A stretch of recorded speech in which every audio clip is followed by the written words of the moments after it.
네, 안녕하십니까. 오늘은 2023년도 기출문제 산업위생 일반을 좀 강의할 건데요. 강의하기에 앞서서 시험 문제가 상당히 어려웠다 이렇게 말씀을 드립니다. 총평을 하자면 이 시험 문제가 어려웠기 때문에 점수에서 이제 40점 이상이 꽈락을 넘는 건데 한 50% 절반가량이 지금 꽈락자가 나왔고요. 그 다음에 산업위생 일반은 그 산업안전지도사에서도 마찬가지 7문제가 출제가 됩니다. 7, 8문제가. 그래서 위생 일반을 산업안전지도사 하시는 분들은 또 잘 안 하시는 경향이 있어요. 근데 그렇게 하시면은 합격이 좀 어렵습니다. 산업위생 일반을 좀 신경 써가지고 공부를 하셔야 되는데 막상 또 공부를 하려고 하니까 내용이 좀 어렵죠. 최대한 쉽게 설명을 할 거니까 같이 한번 공부를 해보겠습니다. 어떻게 출제했나 보죠. 1번부터 보겠습니다. 우리나라 산업보건 역사에 대한 설명으로서 옳은 것을 모두 골라라 이렇게 되어 있습니다. 박스 문제죠. 박스에 지금 4개의 지문 나와 있고 그 다음에 선택 지문을 보니까 선지에 2개가 있죠. 그 4개 중에서 2개는 옳다, 또 2개는 틀리다 이런 말이겠죠. 옳은 거 박스 한번 보겠습니다. 1982년 산업안전보건법. 이 산업안전보건법이라는 게 처음 만들어진 게 언제야? 1981년입니다. 이때 법률이죠, 법률. 그럼 법률이라는 건 무슨 말이야? 국회에서 통과가 된 게 법률이죠. 그럼 법률이 우리가 모든 내용을 다 담고 있지를 못하기 때문에 법률이 만들어지면 그 다음에 이제 어떤 게 만들어져요? 대통령령이 만들어지죠. 대통령령. 이걸 뭐라고 하죠? 시행령이라고 하는 거야, 시행령. 그럼 시행령에 다 못 집어넣으니까 또 세부적인 것도 어디다 집어넣어 또? 각부 장관이죠? 각부 장관. 그래서 부령이라고 합니다. 권오부령으로 또 만들죠. 이게 뭐야? 시행 규칙이죠. 그래서 산업안전보건법 법률이 만들어진 게 언제? 81년이고요. 그 다음에 그 이듬해인 시행령 시행규칙은요 1982년도에 만들어집니다. 82년도에. 이걸 물어본 거예요. 거기 보니까 산업안전보건 법률이 제정이야? 시행규칙이야? 시행규칙이죠. 그래서 법률 제정은 언제? 81년이고요. 시행령 시행규칙은 언제다? 82년이 맞습니다. 그래서 기억이 맞아요. 그래서 니마 한번 보겠습니다. 문성면 씨라고 해서 문성면. 우리 시험에서 자주 등장하는 인물입니다. 이분이 왜 중요하죠? 이분이 왜 중요해요? 직업병 사망자죠? 직업병 사망자. 어떤 직업병? 수은중독. 이분이 몇 년생이냐면 1971년생이세요. 71년생. 지금 살아계신 몇 살이야? 53세인데 이분이 거의 중학교 나이에 일을 시작합니다. 집안이 좀 가난해가지고 문성면 씨하고 그 형하고 같이 거기 밑에 한번 박스 보시면 설명해. 1987년에 영등포 소재하는 협성 개공이라는 그 공장에 들어가요. 문성면 씨하고 그 형하고요. 근데 그 형하고 같이 들어갔는데 실제로 수은을 이렇게 만지는 작업을 하는 건 동생이었어요. 문성면 씨. 그래서 문성면 씨가 불과 2개월 만에 수은 중독 증상을 보여서 6개월 동안 투병 생활하시다가 사망합니다. 여기 언제야? 87년입니다. 87년. 이걸 물어봤어요. 그 다음에 디귿 보죠. 한국산업위생학회라고 되어 있는데 지금 이름 바뀌었습니다. 뭘로 바뀌었어요? 한국산업보건학회입니다. 밑줄 한번 쳐볼게요. 해설에. 한국산업위생학회라고 되어 있지만 지금 현재 이름은 뭐? 한국산업보건학회인데 이게 만들어진 게 언제다? 1990년 맞습니다. 1990년 맞고 그 다음에 그 리을이 중요하죠. 리을에 보니까 화학물질 및 물리적 인자의 노출 기준입니다. 여기 이제 하나의 법령이죠. 중요한 우리가 중요하게 봐야 되는 법령인데 이름이 뭐라고? 화학물질 및 따라해봐. 화학물질 및 물리적 인자의 노출 기준. 한 번 더. 화학물질 및 물리적 인자의 노출 기준. 거기다 한번 써볼게요. 물리적 인자의 노출 기준 밑에다가 노출 기준. 우리가 유해 화학물질이 몇 가지나 될까요? 이 세상에 몇 가지 유해 인자가 학자들이 한 5천, 6천 개를 보고 있어요. 몇 개? 5, 6천 개. 근데 우리나라에서는 지금 이 노출 기준, 어떤 유해 인자에 대해서 기준을 만들어 놓은 게 몇 개밖에 없어요? 731종밖에 없어요. 실제 유해하지만 기준을 설정할 수 있는 것들이 많이 있지만 기준을 가지고 있는 게 몇 개밖에 없다고? 731조. 이걸 다 암기를 하셔야 되나요? 암기하면 좋죠. 암기하면 좋은데 이거 어떻게 이렇게 많은 거 어떻게 암기해요? 근데 이거를 암기해야지 풀 수 있는 것들이 있어요. 한번 예를 들어 볼게요. 읽어봐. 노멀액산. 뭐라고요? 노멀액산. 노출 기준을 물었죠? 노출 기준은 보통 우리가 어떤 게 있어요? TWA가 있고 얘기해봐요. ST, EL이 있고 또 C가 있죠? 거기다 한번 써볼게요. 노출 기준 세 가지가 있어요. TWA, STEL, 실링. 썼어요? 그럼 우리가 노출 기준 이렇게 얘기할 때 보통 어떤 걸 얘기하는 거예요? 요거 TW 하루 몇 시간 기준? 8시간 기준. 이게 뭐의 학자일까요? 타임, 웨이티드, 에버리지. 한번 해볼게요. 타임, 시간이죠. 웨이트라는 건 어떤 무게이니까 가중했다는 뜻입니다. 에버리지니까 시간, 가중, 평균. 해봐. 시간, 가중, 평균. 노출 기준 중에서 TWA만 암기하시면 돼요. 요거만 암기할 거예요. 물론 그 표에 보시면 STEL과 실링 다 있어요. 근데 기본적으로 오늘 강의할 때 요게 중요하니까 노멀액산의 TWA가 얼마일까요? 50 ppm. 50 ppm. 톨루엔은요? 톨루엔. 이것도 50이죠. 이것도 50이라고요. 암기법 한번 따볼까요? 읽어볼게요. 5자 혹시 들어가나요? 노멀액산 50 들어가죠. 노멀액산. 한번 읽어볼까요? 50 들어가나요? 50이죠. 됐죠? 또 한번 써볼게요. 크실렌은 노출 기준 얼마일까요? TWA가. 요 느낌이 약간 어때요? 크실래? 네가 키가 좀 크고 싶니? 크실래요? 얼마까지? 나 완벽하게 좀 크고 싶어. 100점. 100 ppm. 100 ppm. 노출 기준. 우리 지금 몇 개 외웠어요? 731종 중에서 지금 3개 외웠죠? 요렇게 조금씩 외우셔야 될 것들이 있습니다. 암기법 다시 한번 해볼게요. 노멀액산 암기법. 5자 들어가죠? 50.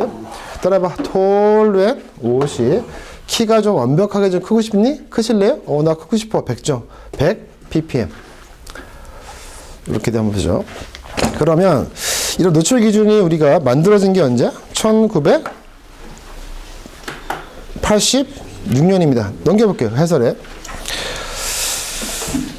노출 기준이 우리가 애초에 없는 게 아니었어요. 1972년도에 노동청 예규로 정한 것이 있었는데 이후에 81년도에 산업안전 보건 법률이 제정이 됐고 그 이후에 아까 제목이 뭐였어요? 이 고시의 제목이 화학 물질 및 물리적 인자의 노출 기준이라는 고시가 있는데 이것이 만들어진 게 언제다? 86년 아시안 게임 때죠. 그래서 노출 기준이 만들어진 게 언제야? 86년입니다. 몇 년도? 아시안 게임 때 1986년입니다. 86년. 노출 기준 3개 한번 외워볼게요. 다시 한번. 노멀액산 50 ppm, 톨루엔 50. 크실래요? 크실렌 100 ppm이다. 그러면 요거를 알면 어떤 걸 풀 수 있나 볼게요. 바로 한번 풀어볼게요. 맨 뒤에 있는 문제가 있어요. 25번 문제인가요? 25번. 맨 뒤를 볼게요. 25번. 25번입니다. 여성화를 제조하는 A 사업장에서 작업 환경을 측정하였더니까 같이 읽어볼게요. 노멀액산이 얼마 나왔어요? 10 ppm이죠? 원래 기준치가 얼마였어요? 50이죠. 그러니까 50보다는 적으니까 그나마 안전한 거죠. 좋습니다. 그 다음에 그 작업 환경이 어느 하나의 유해인자만 있는 게 아니었어요. 크실렌이 얼마 나왔어요? 15 ppm. 기준치가 얼마였죠? 크실렌은 100입니다. 100. 톨루엔이 나왔죠? 얼마입니까? 기준치가? 50인데 지금 얼마 있어요? 20 ppm. 아직까지 안전하죠? 그 다음 밑줄 한번 쳐볼게요. 메틸 에틸 케톤입니다. 뭐가 왔다고? 메틸, 에틸, 케톤. 같이 읽어볼게요. 메틸, 에틸, 케톤. 한 번 더. 이 기준, 아까 그 기준을 찾아보니까 그 명칭이요. 메틸 띄고 에틸 띄고 케톤인데 이게 좀 붙었었어요. 근데 읽을 때 메틸, 에틸, 케톤인데 이 기준치가 얼마일까요? 아니, 현재 40ppm이 있는 것이 검출된 것이고 기준치가 얼마일까요? 기준치가. 이게 모르면 못 풀어요. 그러니까 내가 지금 3개 알았죠? 근데 메틸, 에틸, 케톤까지 물어본 문제여서 어려웠어요. 이게 얼마냐면 200ppm입니다. 얼마? 200ppm. 그러면 우리가 메틸, 에틸, 케톤이 왜 유명하냐? 왜 알아야 되냐? 메틸 알코올 있죠? 뭐라고? 메틸 알코올. 따라해봐. 메틸? 이게 뭘까요, 우리가? 알고 있는? 메탄올이 메탄올. 그러니까 메탄올의 명칭이 없어요. 정식 명칭이 뭐야? 메틸 알코올입니다. 메틸 알코올의 기준치가 얼마야? 200ppm입니다. 얼마라고? 200ppm. 한 번 더. 200ppm이 메틸 알코올. 다른 말로 뭐야? 우리가 흔히 쓰는 메탄올인데 그거하고 같아요. 그래서 메틸, 에틸, 케톤도 얼마다? 200ppm. 암기를 하셔야 돼요. 이거를 암기를 하고 있다는 전제하에 물어본 문제예요. 지금 이 문제가. 그 다음에 지금 이 작업장에서 검출된 유해인자가 몇 가지예요?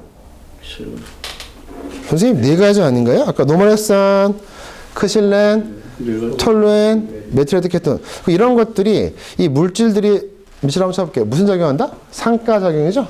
상가가 무슨 말이야? 서로 더해진다. 서로 상자에 더할 가짜니까 서로 더해진대요. 그럼 상가작용을 할 때 우리가 이게 안전하지 않은지 그런 거 한번 알아볼게요. 우리가 지금 25번 문제인데 거기 보시면 예를 들어서 노멀액산만 사용한다.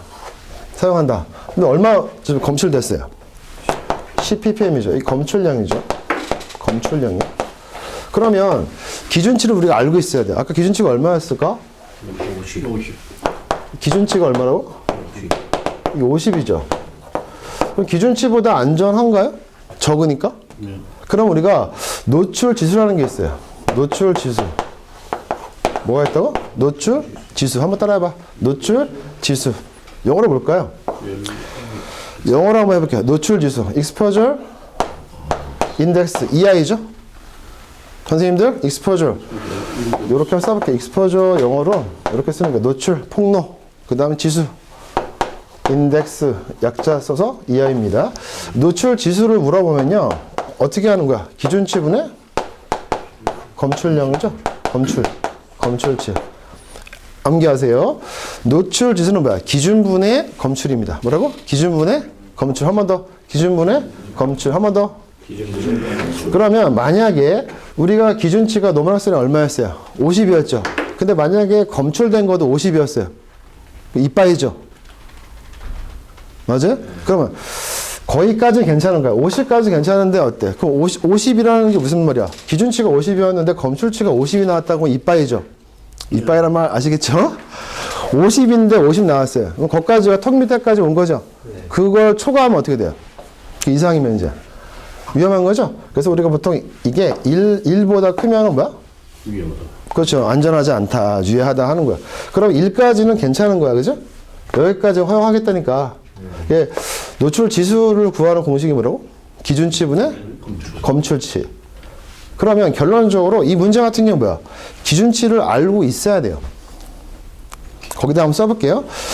25번 문제에다 노멀액산 기준치 한번 써볼게요. 얼마? 아까 50이라고 써볼게요. 크실렌 아까 얼마였죠? 100이었습니다. 톨루엔은 얼마죠? 50. 메틸 알코올이나 메틸 에틸 케톤은 얼마? 200이죠.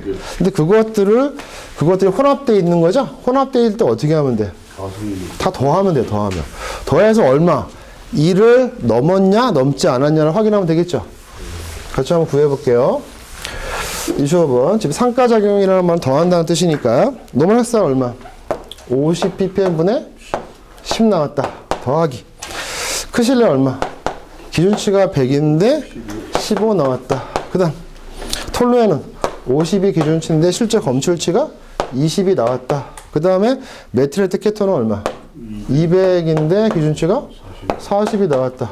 그러면 계산기 두드리면 되긴 하는데 그냥 한번 간단하게 한번 해볼게요. 50분의 10이니까 얼마? 100분의 20이죠. 0.2네. 100분의 15니까 얼마? 0.15. 50분의 20이니까 얼마? 100분의 40이죠. 0.49야. 200분의 40이니까 약분해서 얼마? 100분의 20이죠. 100분의 20이니까 0.2죠. 0.2, 0.4, 0.2, 0.8이고 0.15니까 0.95가 답이네요. 정답은 2번이에요. 이거 시험장 가서 몇 분 내에 풀어야 돼요? 1분 10초. 1분 10초. 마킹까지 해야 되니까 한 1분 한 5초 안에 풀고 마킹 하셔야 되죠. 마킹 시간 제하면. 그러면 결론적으로 시험 문제는요, 공부를 열심히 해서 잘하는 게 중요한 게 아니라 스피드가 중요한 거예요. 스피드가. 모르면 빨리 제껴야 되겠죠? 어차피 지금 내가 노멀렉산하고 크실레 톨루에 안다고 해도 뭘 몰라요? 메틸 케톤의 기준치를 모르면 이 문제 못 풀어요. 어려운 문제였습니다. 그래서 우리가 아까 물리적 인자 노출 기준이라는 그 고시가 만들어진 게 언제야? 86년이다. 암기도 하시면서 기준치를 왜 암기해야 되는지를 알 수 있게끔 25번 문제 같이 풀었습니다. 됐죠? 다시 앞으로 가겠습니다. 그러면 이쯤에서 1번 문제 풀 때 나는 이 문제만 답만 열심히 외울 거야 라고 하시면 안 되는 게 이런 류의 문제가 꼭 나와요. 한 문제씩. 산업안전지도사에도 나오는데 산업위생 파트에서 밑에 해설 잠깐 볼게요. 해설에서 중요한 것이 밑줄 친 것만 일단 보겠습니다. 해설 잠깐 보세요. 산업안전보건법은 언제 만들었어요? 1981년도 언제? 12월 31일 날 만들었습니다. 제정이 되게 웃기죠? 마지막 날입니다. 그 다음에 이후에 82년도 7월 1일부터 시행이 되었다까지 기억하시고, 그 다음에 우리나라 근로기준법은 언제 만들어진 거야? 근기법은. 52년도. 거기 써 있는 것만 보세요. 근로기준법 언제 만들어졌어요? 48년도에 헌법에 규정을 했지만 만들어진 거는 그 뒤에 언제? 우리가 전쟁이 휴전된 게 언제야? 종전은 아니고 휴전. 53년도죠? 그래서 그때쯤입니다. 53년도 근로기준법이 제정 공포되었다. 기억하세요. 근기법 언제? 1953년입니다. 다시 한번 근로기준법 언제? 1953년. 산업안전보건법 81년 12월 31일 제정. 그 이후에 시행입니다. 82년도 시행입니다.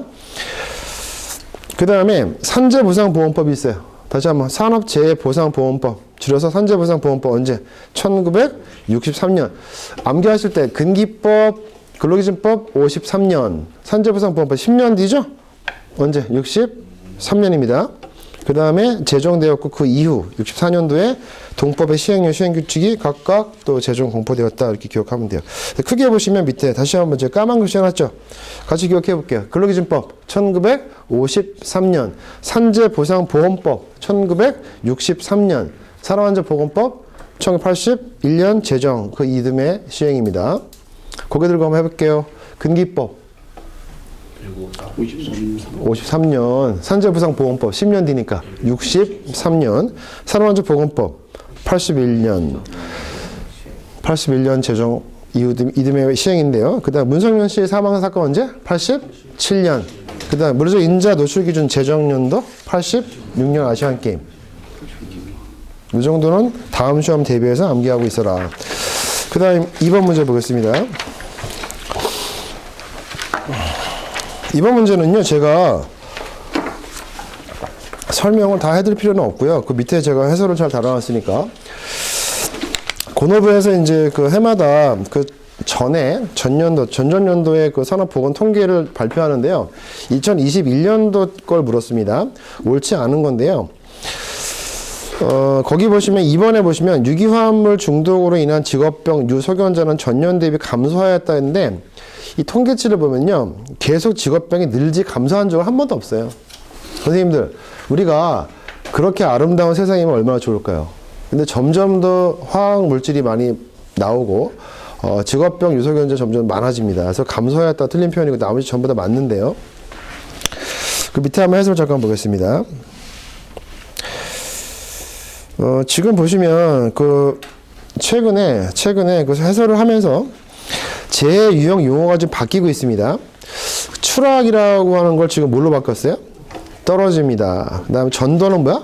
넘어진다. 이렇게 바뀌었습니다. 그 다음에 충돌은 뭘로 바뀌었어요? 부딪힌다. 낙하비례라는 말 쓰죠? 낙하비례. 제가 처음에 이제 공부할 때 비례가 무슨 말이야? 그런 말 있는데 한자죠? 날비자 올레자니까 이렇게 물건이 떨어져. 사람한테 이렇게 떨어지면 뭐야? 이거 낙하죠. 물건이 떨어져 낙하입니다. 이렇게 날라와 이 사람한테. 이거 뭐야? 이게 비례죠. 만약에 축구공이 막 아이들이 막 공차면서 날아가가지고 내 머리를 맞췄어. 그럼 막 비례한 거죠? 옆으로 오는 거니까. 근데 그걸 뭘로 이제 바꿨어요? 낙하비례가? 물체, 맞음. 이렇게 바꾸고 있습니다. 용어들이. 그 다음에 이제 붕괴, 도괴라는 말이 좀 어렵죠? 무너진다는 얘기죠? 무너짐. 밑으로 한번 쳐볼게요. 붕괴와 도괴는 어떤 차이가 있습니까? 스스로. 선생님들, 붕괴, 도괴 차이점 얘기 한번 해볼게요. 선생님, 붕괴는 뭐고 도괴는 뭐야? 차이가 뭐야? 들어는 봤는데 잘 모르겠어요. 붕괴는 무너지는 거잖아요. 근데 누구 때문에? 내 옆에 있는 애가 날 쳤어. 근데 무너지는 거야. 이게 붕괴죠. 내 스스로 무너지는 게 뭐야? 도괴. 그러니까 스스로 무너지는 거야. 그러니까 스스로 무너지는 게 도괴고, 옆에 있는 건물 때문에 내가 무너졌다. 그럼 봐. 붕괴죠? 그래서 너 때문에 붕괴. 나 스스로 도괴. 해봐. 너 때문에 내 인생이 무너지고 있어. 붕괴고, 나 스스로 뭐야? 도괴입니다. 근데 이거를 그냥 이제 무너진다라는 표현을 씁니다. 그 다음 협착이라는 게 있죠. 협착. 예전에 썼던 명칭인데 지금 뭐야? 끼인다 이렇게 얘기합니다. 그 다음에 이제 유기용제라는 말도 바뀌고 있어요. 뭘로? 유기화합물. 선생님들 그 유기화합물이 뭘까요? 유기체라는 게 있고 무기체가 있죠.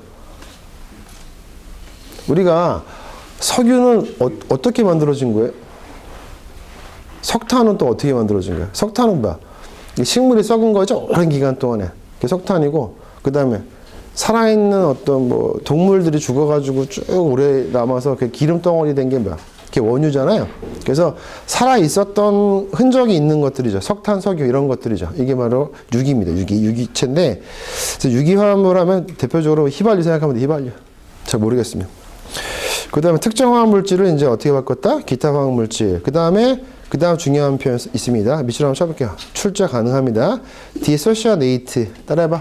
dissociate. 이제 이게 뭐야? 직업성 천식이다. 기억하셔야 됩니다. 다시 한번. dissociate가 뭐야? 직업성 천식이다. 그거 하나 좀 건질까요? 앞으로 dissociate라는 표현 나오면 뭐야? 직업성 천식이다. 천식이 뭔지 아시겠죠? 기침하는 거. 그 다음에 구분을 잠깐 볼게요. 직업병이 있고 직업 관련성 질병이라는 표현이 나오죠. 선생님들, 직업병과 직업 관련성 질병은 다른 말입니다. 해설해 볼게요. 그 3페이지로 되어 있나요?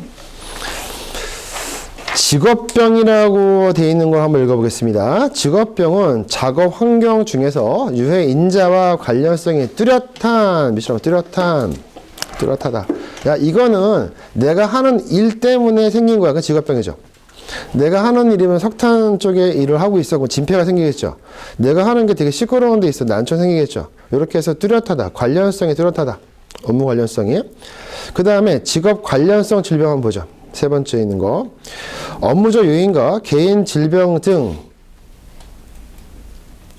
밑줄 쳐볼게요. 업무 외적 요인이 복합적으로 밑줄. 그래서 그러니까 작업 관련성 질병은요, 업무와는 관련이 있지만 업무 외적 요인도 있죠. 그러니까 업무 외적 요인. 다시 한번, 업무만 해당은 뭐야? 직업병. 업무 플러스 업무 외적 요인이니까 그게 뭐야? 직업 관련성입니다. 다시 한번, 업무만 해당하는 게 뭐야? 직업병. 업무 플러스 업무 외적 요인이 플러스 된 게 뭐야? 직업 관련성 질병이다. 어떤 게 있어요? 뇌, 심혈관 질환, 신체 부담 작업이니까 신체에 좀 무리 가는 거죠. 그 다음에 요통입니다. 요통 허리 아픈 거죠. 고개 들고 해볼게요. 직업병과 직업 관련성 질병은 다른 말이다. 직업병은 무슨 말? 업무만. 직업 관련성 질병은 업무 플러스 업무 외. 합해진 게 뭐야? 직업 관련성 질병인데 종류가 뭐가 있다?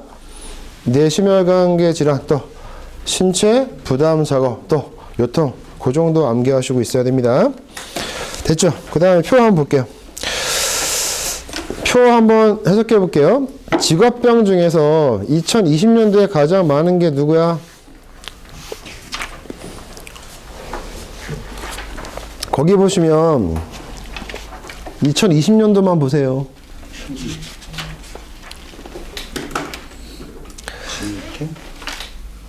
진폐? 난청. 난청? 어떤 게 많아요? 표가 아주 어렵죠? 구체적으로 알아서. 어? 난청 많죠. 난청이 총계가 지금 얼마야? 2020년에 15,996명이고, 그죠? 맞아? 그 다음에 소개가 있고요. 그 다음에 진폐가 얼마였죠? 1288이죠? 난청이 얼마? 2711. 난청이 가장 많습니다. 그래서 2020년과 2021년도에 보시면 난청이 가장 많다. 그래서 직업병의 1등이 누구야? 난청입니다. 난청. 다시 한번 직업병 1등 누구라고? 그러니까 업무적인 요인만 따졌을 때 난청이고요. 그 다음에 직업 관련성 질병. 다시 한번. 이게 직업이 아니고 작업이죠. 작업. 명칭이. 작업 관련성 질병입니다. 다시 한번. 작업 관련성 질병에서 1등이 누구죠? 신체 부담 작업이죠? 신체 부담 작업. 그거 암기하세요. 다시 한번. 직업병 중에 1등은 뭐라고? 난청. 계속 1등 하고 있습니다. 그 다음에 작업 관련성 질병이죠? 다시 한번. 작업 관련성 질병의 1등은 누구야? 신체 부담 작업이다. 이 정도 기억하시면 됩니다.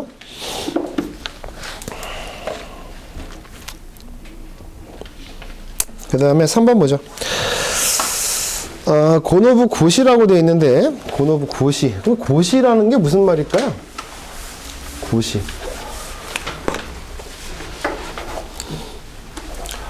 우리가 법률이 아까 있었죠?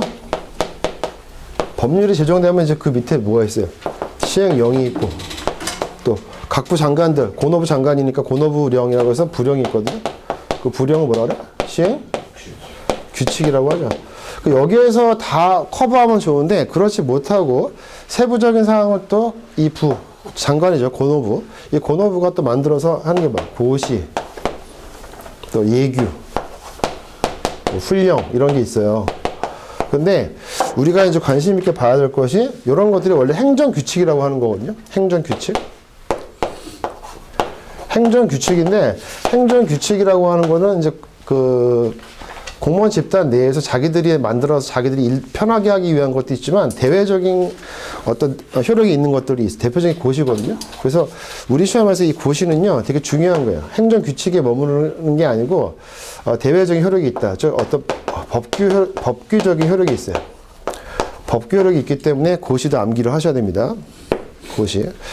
그 정도 기억하시면 돼요. 그래서 고시가 마치 법규와 같다. 이렇게 보시면 됩니다. 행정규칙에 원래 그 위치를 차지하고 있지만, 법규 효력이 있다. 이렇게 보시면 됩니다. 그래서 그 제목이 뭐냐면, 밑에 한번 볼게요. 뭐야? 작업 환경 측정 및 또 정도 관리 등에 관한 고시라고 되어 있습니다. 이 고시. 이 고시에서 시험을 낸 건데요. 문제 한번 읽어보겠습니다. 원자 흡강 광도법이라고 되어 있죠? AAS인데 원자 흡강 광도법이라고 되어 있는데 여기 또 뭘까요? 여기 원자죠, 애톰. 그 다음에 어브저브가 흡사하다죠? 어브저브 흡사하다. 흡사하다. 이거에 명사 쓴 건데 애톰 어브저브션 이렇게 되어 있어서 원자 흡강 광도법이라고 해서 이 정도만 기억하세요. 애톰 앞에 AAS인데 이게 무슨 말이냐면 우리가 유해인자가 이제 금속 인자가 있어요. 금속 인자가 있는데 그 금속 인자들이 금속들이 다 달라요. 어떤 게 빛을 발하는 게. 그러니까 빛을 딱 발했을 때 그 금속마다 빛을 발하는 게 달라요. 그래서 그 빛 발하는 거를 알기 위해서 빛을 쏴주는 겁니다. 그래서 원자력과 강도법은요, 대표적으로 유해인자 중에서 금속을, 어떤 금속이 있는가 알아볼 때 쓰는 방법인데요. 원자력과 강도법으로 분석할 수 있는 유해인자 중에서, 그 중요한 표현이 두 번째 줄입니다. 외부 작업 환경 전문 기관 등의 시료 분석을 위탁이래, 위탁.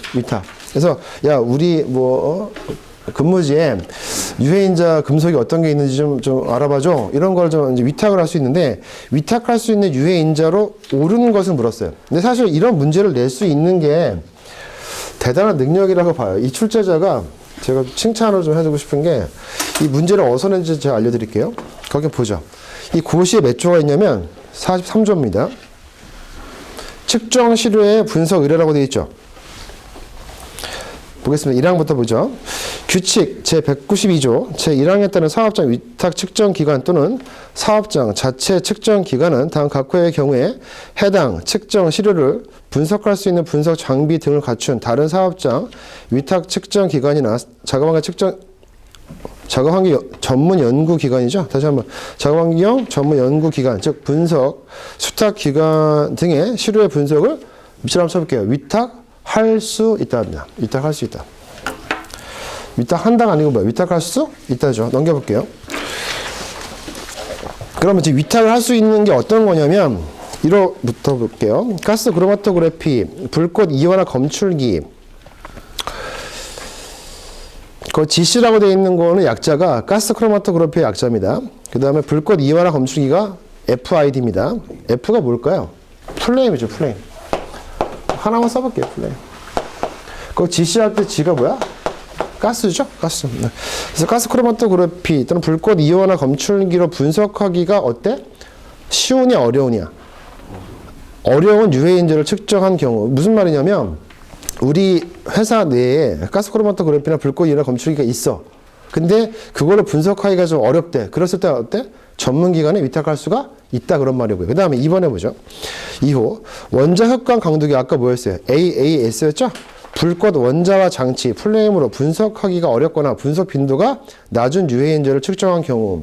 그 다음에 가로챈 부분에 까만 글씨 있네요. 같이 읽어볼게요. 별표 3의 유해인자를 제외한다. 그러면 이게 무슨 말일까요? 아까 문제 그 조문이 무슨 말이야? 위탁할 수 있다에서 뭐한다? 제외한다. 다시 한번 위탁할 수 있다라고 끝났죠 아까 서술어가. 거기서 뭐한다? 제외한다. 그럼 무슨 말일까? 위탁할 수가 없다라는 얘기죠. 선생님들 이 조문을 어떻게 해석하냐면 제외한다는 아까 서술어가 뭐였어요? 전문기관에 위탁할 수 있다에서 뭐한다? 제외한다. 그럼 무슨 말이야? 위탁할 수가 없다라고 해석하는 거죠. 조문을. 제 말 이해가시죠? 그럼 별표 3은 별표 3이 있는데 별표 3에 있는 것은 AAS가 뭐야? 원자 흑강 강도법인데 거기서 뭐 한다? 제외한다. 그 말은 무슨 말이야? 위탁할 수가 있다라고 하는데 위탁할 수가 뭐야?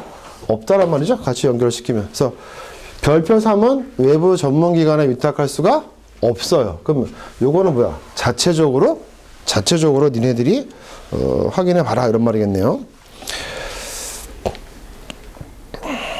별표 3은 잠깐 볼까요? 그 밑에 있죠. 몇 가지 금속이 나와요. 기본적으로요. 원자학과 강도법은 전부 다 금속이죠. 금속. 읽어보죠. 구리, 납, 니켈, 크롬, 망간, 산화가 3번 나오죠. 6, 7, 8호 한번 연결시켜 볼게요. 이렇게 묶어주세요. 산화 뭐야? 마그네슘도 있고, 산화 아연도 있고, 산화 철도 있습니다. 근데 9호가 뭐죠? 수산화 나트륨. 같이 읽어볼게요. 수산화 나트륨. 한 번 더. 수산화 나트륨입니다. 그 다음에 10호가 뭐야? 카드뮴입니다. 이 10가지를 우리가 AAS로, 즉 원자학 강도법으로 분석할 수 있는 건데, 이 별표 3은 특징이 뭐야? 우리가 시험에서 AAS로 분석할 수 있는 유해인자 10가지 한번 기억해봐. 이렇게 물어볼 수도 있고요. 나온 적도 있어요, 시험에. 그 다음에 이 문제는 뭐야? 외부 전문기관에 위탁할 수 있다, 없다? 없다라고, 없다. 이걸 물어본 거예요. 그래서 제가 이거 문제 보면서, 야, 문제 진짜 잘 낸다, 이런 말 했어요. 스스로 혼자. 어떻게 이걸, 그 가로 안에 있는 걸 찾아가지고 되죠? 대단하죠? 그래서, 예전 시험 문제에서는 별표 3을 그냥 암기하는 걸 물었어요. 근데 지금은 어때? 한 번 더 진화했죠, 문제가. 그래서 별표 3을 암기를 꼭 하셔야 됩니다. 몇 가지로 암기한다고? 10가지. 한번 볼까요?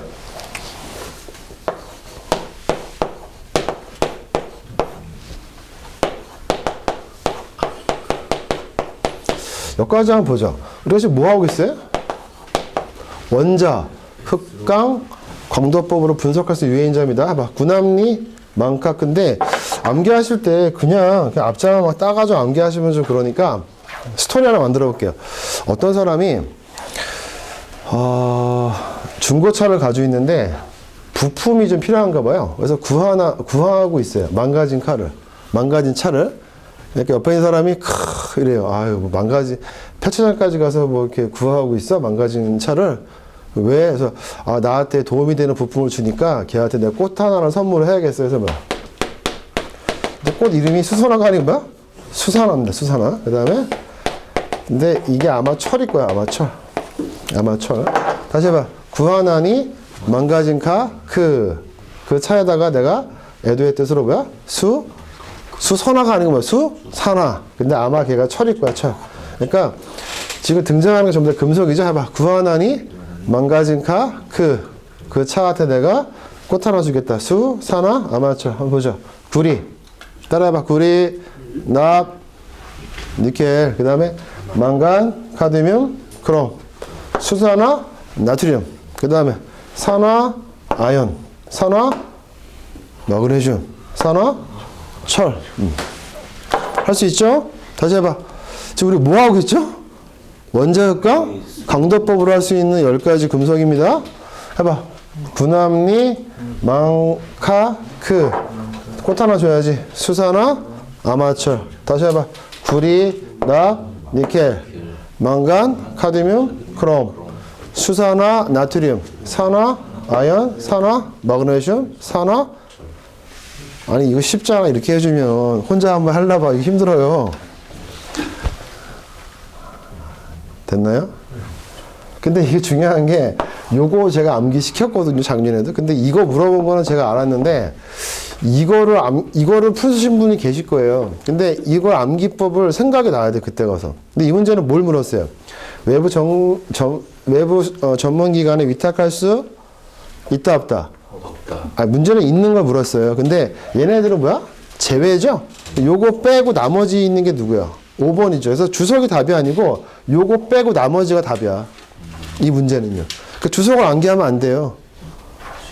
요걸 암기하라는 거예요. 출제자가 뭘 물어본 거야? 별표 3을 암기하고 있냐를 물어본 거죠. 암기법 다시 한번 해봐. 구하나니 망가진 수산화 아마철. 해봐. 구남리 구하나니 망카 수산화 산화 아마철. 4번입니다. 4번 문제 한번 읽기 시켜볼게요. 문제가 좀 길어요. 우리 시험 문제가 좀 긴 경향이 좀 있어요. 4번 문제를 푸신 분은 대단한 실력자일 텐데 한번 보죠. 선생님 두 번째 한번 읽어보실래요? 4번 문제부터. 4번 산업보건통계에 관한 설명으로 옳지 않은 것은? 옳지 않은 거니까 아는 거에 방점을 찍으시고요. 그 다음 1번. 1. 기하 평균을 계산하는 방법 중 그래프법에서는 누적 빈도 50%에 해당하는 값을 기하 평균으로 한다. 일단 내가 뭐 수학적인 어떤 감각이나 통계를 몰라도 평균은 무슨 말일까요? 평균은 가운데 값이죠. 중앙값. 선생님 평균이 무슨 말이야? 나는 너무 잘하지도 못하고 너무 못하지도 않은 게 중간이죠. 평균은 중앙값 50%입니다. 밑줄 맞춰볼게요. 50%. 오케이. 그 다음 2번 가보죠. 이 대수 정규 분포의 특성은 좌측이나 우측 방향으로 비대칭꼴을 이루며 주로 우측으로 무한히 뻗어 있는 형태이다. 선생님들 좌측 우측 할 때 좌측이 무슨 말이야? 왼쪽. 우측은 뭐야? 오른쪽이죠. 오른쪽. 근데 무한히 뻗어 있다. 그 다음 좀 특이한 게 어떤가? 2번에 밑줄 한번 쳐볼게요. 내가 모르는 단어가 뭐야? 대수, 정규, 분포. 밑줄 한번 쳐볼게요. 거기 대수라는 말이 무슨 말이냐면 로그야, 로그. 수학 시간에 배운 적 있죠? 로그. 이거 어떻게 읽어요, 로그? 읽어봐. 로그 10. 근데 밑에 여기 10이 원래 생략이 되어 있는 거기 때문에 로그 10은 얼마죠? 1이거든요. 그래서 잘 몰라도 로그를 우리가 뭐라고 한다? 대수라고 하는 거야, 대수. 로그. 뭐, 그 정도 하나 기억하시고. 로그가 대수구나. 그 다음에 3번도 읽어볼게요. 기하 표준 편차를 계산하는 방법에는 대수 변환법이 있다. 네. 4번. 4. 자료가 정규 분포를 이루는 경우 평균과 표준 편차의 범위에 대한 면적은 정규 분포 곡선에서 전체 면적의 95%를 차지한다. 4번에 보니까 자료가 정규 분포를 이루는 경우에 평균과 표준 편차의 범위에 대한 면적은 정규 분포 곡선에서 전체 면적의 95%를 차지한다는데, 거기 보시면 표준 편차 밑으로 한번 쳐볼게요. 표준 편차. 표준 편차가 무슨 말이야? 지금 우리가 4번 문제까지 풀고 있죠. 지금 1, 2, 3, 4번까지 푸는데 문제가 어때요?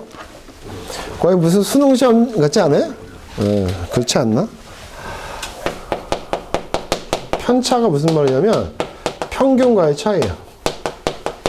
평균과의 차이. 써볼게요. 편차가 무슨 말이야? 평균과의 차이.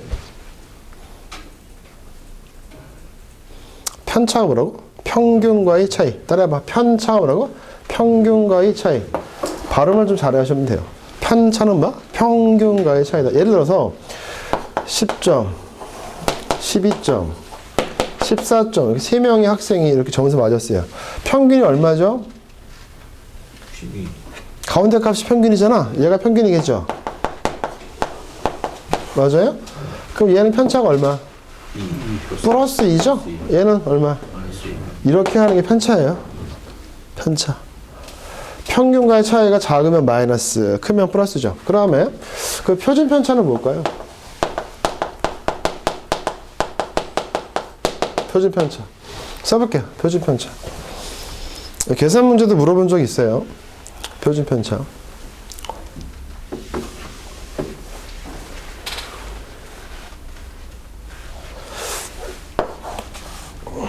루트 편차 제곱. 편차 제곱의 평균이에요. 써볼게요. 표준 편차는요, 루트 편차 제곱의 평균입니다. 지금 바로 구해볼 거예요.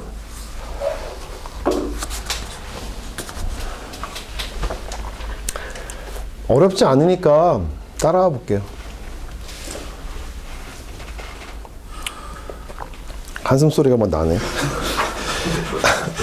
이런 것까지 해야 돼? 이러면서. 이렇게 나오는 거 어떡해요? 저도 이런 거, 선생님들, 우리가 평균이라는 거 어떻게 구할까요? 아까 가운데 값이 이렇게 나와 있으니까 편했는데, 우리가 평균 어떻게 구해? 10점, 12점, 14점 다 더해가지고, 3명이니까 3 나누는 거죠. 한번 더 해볼게요. 10 더하기 12 더하기 14 하면 얼마 나오죠? 36이니까 3명이니까 3 나누니까 12가 나왔죠. 마찬가지로 표준 편차는 루트 씌워가지고 편차 제곱의 평균을 하시면 됩니다. 한번 해볼게요. 편차 제곱을 하래요. 편차 제곱 얼마? 편차가 얘죠? 제곱하면 얼마? 4. 얘는 편차가 없죠? 0. 얘는 4죠. 편차 제곱을 다 하니까 이렇게 8이 나왔죠. 8 나왔죠. 그 평균 내는데 지금 숫자가 얘하고 얘밖에 없으니까 얘 없는 거잖아요. 그럼 얼마일까요? 편차 제곱에 얘하고 얘 4하고 4니까 평균이 얼마야? 4 더하기 4를 2 나누면 되니까 얼마야? 4요, 4. 루트 4가 얼마죠? 2죠, 2. 예, 그래서 2예요, 답이. 이 문제 같은 경우. 편차 제곱을 구해서 평균 내는 거니까 편차를 제곱을 해보니까 4하고 4가 나오잖아요. 제곱. 마이너스 2의 제곱은 4고 2의 제곱 4니까 그래서 두 개니까 2 나눠주니까 요 계산한 값이 4가 나와서 루트 4가 얼마? 2라는 얘기야. 그 정도만 기억하세요, 일단. 다음에 5번도 볼까요? 5번 읽어보죠. 5번에다 별표 하나 해놓으세요. 시험에 나오니까 얘도. 단독 문제로 나올 수 있어요, 5번이. 읽어주세요. 5. 기하 평균을 계산하는 방법 중 그래프법에서는 누적 빈도 84.1%에 해당하는 값이 2.4이고 네. 누적 빈도 50%에 해당하는 값이 1.2면 네. 기하 표준 편차는 2이다. 네. 그러면 거기 계속 나오는 게 기하 평균 나오죠. 기하 평균. 기하 평균이 나오는데 기하 평균이 뭔지 설명해 보죠. 우리가 산술 평균을 그 해설 잠깐 볼게요.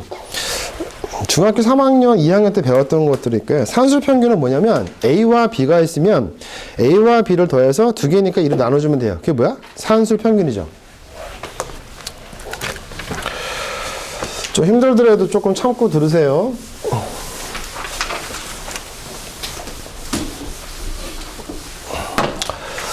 만약에 점수가 A점과 B점이 있으면 이게 두 개가 있으니까 이 나눠주죠. 이게 산술 평균이죠. 만약에 세 개 있으면 어떻게 되죠? 세 개 있으면 A 더하기 B 더하기 C에서 3 나눠주면 되죠. 이게 뭐야? 산술 평균의 뜻입니다. 지금 두 개를 예를 든 거예요. 이렇게 되죠. 그 다음 기하 평균은 뭐냐면, 기하 평균은 두 개가 있으면 곱하면 돼요. 곱해. A 곱하기 B를 해서 루트를 씌우면 되는데, 이 루트 앞에 2가 생략이 되어 있는 게 뭐야? 여기 2제곱근이에요. 따라해봐. 2, 어떤 분은 또 2루트라고 있는데, 그게 아니고, 이게 2루트고요. 이건 뭐야? 2제곱근. 다른 말로, A 곱하기 B의 2분의 1승이거든요. 세 개 있으면 어떻게 될까요? 기하 평균은 3제곱근 A 곱하기 B 곱하기 C 하면 돼요. 여기 기하 평균이에요. 기하 평균. 근데 두 개로만 제가 설명을 드릴 거예요. 그러면 산술 평균은 뭐야? 두 개가 있으면 더해서 반땅하면 되겠죠. 이 나눠주면은 이게 산술 평균인데, 산술 평균과 기하 평균은 이렇게 돼. 여기 기하 평균이에요. 산술 평균과 기하 평균에는 어떤 특징이 있냐면, 산술 평균은 기하 평균보다 항상 크다예요. 크다. 또는 같을 수가 있어요. 따라서 우리가 어떻게 얘기하냐면, 산술 평균은 기하 평균보다 크거나 같다라고 해요. 같다. 그런데 같을 때가 언제냐? 같을 때가 있는데, 같을 때는 A와 B가 같을 때예요. 그래서 등식이 성립하는 것은, 등식은 A와 B가 같을 때만 성립해요. 자, 예시 한번 들어볼 거예요. 그럼 예를 한번 들어보죠. 두 개 같아요. 무슨 말이냐면, 두 학생이 점수가 똑같아요. 4점과 4점이 나왔어요. 평균 얼마죠? 4점이죠? 이게 뭐야? 산술 평균이죠. 그럼 기하 평균 해볼게요. 2제곱근이니까 루트죠? 곱해보세요. 4 곱하기 4죠. 얼마? 루트 16이죠? 16은 또 얼마야? 4의 제곱이니까 여기 밖으로 나올 수가 있죠? 이렇게 돼요. 똑같아요. 이렇게. 그래서 그런 얘기고요. 설명을 어떻게 해줄까 했는데 그 정도만 이해하세요. 그 다음에 그러면 기하 평균은 언제 쓰는 걸까요? 거기 2번의 해설 볼게요. 평균은 대표값이란 말이거든요. 가운데값, 중앙값 이런 말인데, 밑줄 한번 쳐볼게요. 기하 평균은요, 비교적 소량의 데이터에 대한 평균을 구할 때 이용되는 것으로서 누적 빈도 50%에 해당하는 이를 그래프상에서 기하 평균으로 본다까지 밑줄을 치세요. 해설에 있는 거. 누적 빈도 50%가 기하 평균이라고 보시면 됩니다. 그 다음에 그 밑에 보시면 3번에 보시면 기하 정규 분포라고 되어 있죠. 거기 노멀이라고 되어 있죠. 그림에 노멀. 노멀이 무슨 말이야? 정상이다 이런 말입니다. 그래서 정상 분포, 정규 분포죠.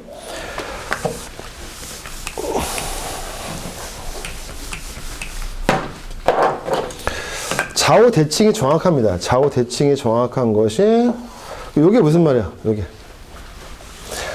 요게 점수고, 여기 점들이 뭐야? 여기 빈도수거든요. 도수가 무슨 말이야? 인원수. 만약에 수학 시험 봤는데 100점 맞은 애는 보니까 한 명 있는 것 같아. 한 명 이렇게. 근데 80 맞은 애를 보니까 제일 많아, 인원수가. 한 40명이 그렇게 맞았다. 그 다음에 한 50점 맞은 애는 몇 명 있냐 보니까 한 2명 있다. 이런 식이죠. 그래서 그래프가 이렇게 정기분포로 이룬다는 거 좌우 대칭이라는 뜻이에요. 노멀, 정기분포. 그 다음에 거기 보시면 로그 노멀 있죠. 로그 노멀. 로그가 무슨 말이야, 이게? 로그, 대수. 뭐라고? 대수. 로그가 무슨 말이라고? 대수. 그래서 대수 정기분포는 어떻게 생겼어요? 대수를 딱 씌우는 순간에 그래프가 이제 비대칭이 되는데, 보통의 그림이 이렇게 돼요. 이렇게. 좌우에서 우측으로 쭉 뻗어요. 닿진 않아요. 무한히 뻗어가요. 그래서 그 그림을 기억하시면 돼요. 그게 뭐야? 대수, 정규, 분포의 그림이다. 어느 쪽으로? 우측으로 무한히 뻗어 있다. 대수, 정규, 분포다. 이렇게 보시면 됩니다. 그래서 그 3번 한번 읽어보겠습니다. 그래서 같은 말입니다. 기하 정규분포라는 말과 대수 정규분포는 같은 말이야. 다시 해봐. 기하 정규분포나 대수 정규분포는 같은 말로 보시면 됩니다. 다시 한번. 기하 정규분포. 다른 말로 뭐야? 대수 정규분포는 같은 말로 보시면 됩니다. 산업장 내에 공기 중에 성미원이 얼마 있는지, 먼지나 입자상 물질, 유기물의 증기, 방사성 물질 등의 농도와 대기 중에 아황산가스의 농도를 측정해 보면은 뭘로 가깝다? 정규 분포보다는 뭐야? 기하 정규 분포의 모습을 띠고 있다. 다른 말로 뭐야? 대수 정규 분포 같은 말이다 보시면 되고요. 그 다음에 거기 4번 잠깐 보죠.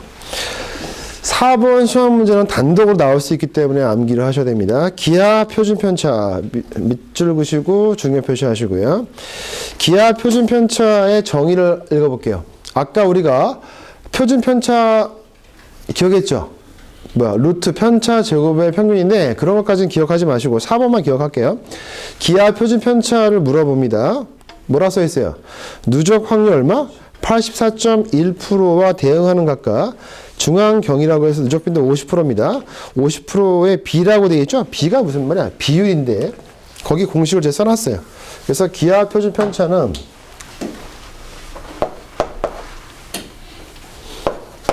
GSD라고 합니다. 써볼게요. GSD라고.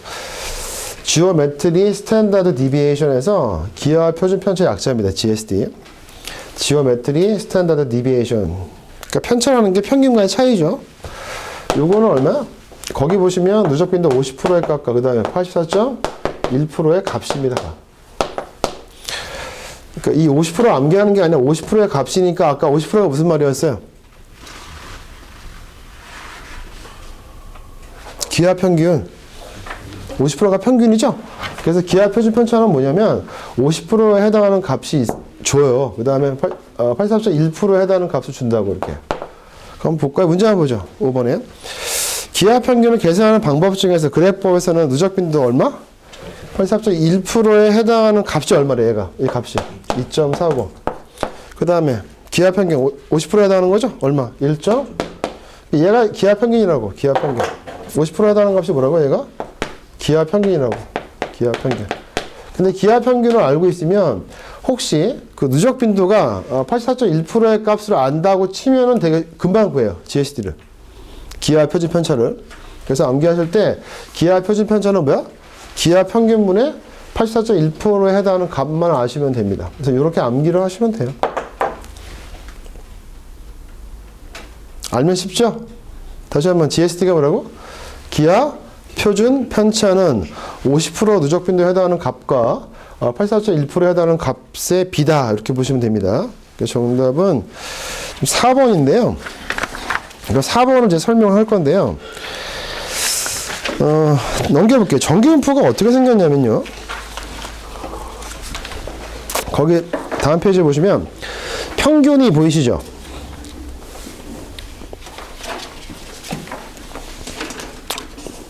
거기 한번 보세요. 거기 플러스 마이너스 1이라고 되어 있는 게 있어요? 보이세요? 그 다음 플러스 마이너스 2S라고 되어 있는 게 보이시죠? 밑에 원점수에 플러스 마이너스 3S라고 되어 있는 게 보이시죠? 그 다음 밑에 한번 보죠. 정기분포의 전체 면적은 원래 1이거든요. 그게 확률인데 확률과 프로테지는 어떻게 달라요? 야, 우리가 모든 사람은 태어나면 죽는다. 확률 얼마? 1이죠, 1. 그럼 몇 프로라고 해요? 100%죠? 그래서 확률 값은 전체 사건분에 해당하는 사건이기 때문에 이건 확률의 값은 1이거든요. 그럼 이걸 이제 곱하기 100분율로 하시면 뭐가 돼요? 곱하기 100을 하면은 이제 뭘로 바뀌어요, 이게? 100분율에서 100% 이렇게 얘기하는 거잖아요. 확률의 값은 모든 사건분에 해당 사건이라는 뜻이기 때문에 확률의 값은 제일 클 때가 1이에요. 1. 같은 얘기죠. 쉽게 얘기해서. 그래서 그 정규 분포의 그림을 보시면 이렇게 좌우 대칭인데 이 전체 면적이 다 1이에요.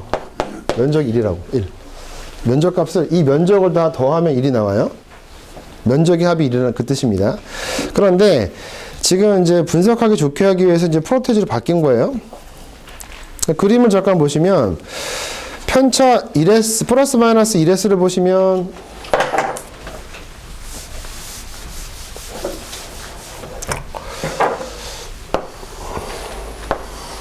이게 이제 평균이죠. 평균이고 아까 평균과의 차이가 뭐였죠? 편차죠. 그러니까 평균과의 차이가 많지 않은 애들은 어떤 반응? 만약에 이 평균이 만약에 80인데 그 학급에 있는 애들이 공부를 좀 잘했나 봐. 그래서 평균에 되게 몰려 있어요. 그래서 평균과 떨어지는 정도가 요만큼밖에 안 돼요. 그러면 이렇게 몰려 있는 거죠. 근데 어떤 반은 또 어때? 평균은 얼마인데 이 평균보다 막 못하는 애들 잘하는 애들 너무 막 극심한 반이 또 있겠죠. 그럼 편차가 이제 멀어지는 거죠. 그 뜻이에요. 그래서 평균과 가깝냐 아니면 뭐냐인데 평균과 떨어진 정도가 1 정도 된대요. 플러스 1, 마이너스 1. 이 정도 얘기하는 겁니다. 거기 보시면 원점수가 평균을 기준으로 1 이내의 표준 편차 이내에 존재할 확률이 얼마다? 거기 더해 볼게요. 34.13%라고 돼 있죠. 그 더하면 몇 프로가 돼요? 68%좀 되겠죠. 그 말이에요. 원래는 0.3413이라고 써야 되는데 프로테이지를 바꾼 거예요. 그 다음에 원점수가 그 평균 기준으로 했을 때 편차가 2다. 2. 그러니까 어쨌든 멀어진 거죠. 2니까 이제 이렇게 멀어진 거죠. 2로 마이너스. 이런 반은 어떤 반이야? 이런 반은 평균보다 이제 훨씬 더 먼 애들이 있죠. 그런 반인데 그런 확률이 얼마야? 95%다. 그 다음에 원점수가 평균을 기준으로 3 이내의 표준 편차 이내에 존재할 확률이 얼마야? 약 99%거든요. 99%. 이런 뜻인데 다시 문제 한번 보죠.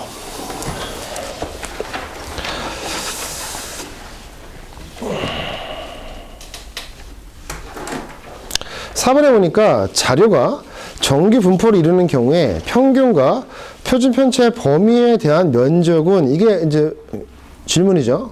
면적은 슬래시 한번 가볼게요. 면적은 정규 분포 곡선이라는 건 이 그림을 얘기하는 거야. 이 전체 그림. 거기에서 전체 면적의 얼마를 차지한다? 95%를 차지한다. 이 문제는 지금 문제가 좀 그 의도가 좀 웃긴데 표준 편차가 만약에 1S다, 2S다, 3S다 이렇게 줘야 돼요. 만약에 표준 편차의 범위가 또 넘겨볼게요. 아까 1이다 하면 얼마예요? 68%, 2면은 55%, 아니 95%, 3이면은 99%죠. 근데 이건 다를 수가 있어요. 그래서 이 4번은 지금 표준 편차의 범위에 대한 면적은 일정하지가 않아요. 95%가 아니고 편차가 얼마냐.